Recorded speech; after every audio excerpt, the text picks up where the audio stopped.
výroba? Domácí výroba, bude se tiskárna? Jo, bude se střílet dneska. Na dnešek jsem se stal členem týmu SG1 a právě jsem... Tohle nejtek úplně na hovno. Flákám s mojí, nechytej mě, tyčovou zbraň, když chcete vyhořet, tak to uděláte přesně tak, jak to tam jsem měl udělaný, ale tluskechu, budeš platit nájem. Bacha borci, možná to bouchne. Nikdo mi nechce dělat golda, takže potřebuji nějaký terč, na který bych mohl střílet.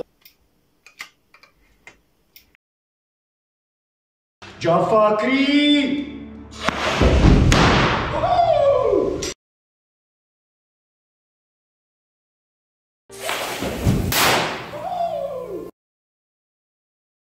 My se uvidíme u dalšího videa. Mějte se a čau.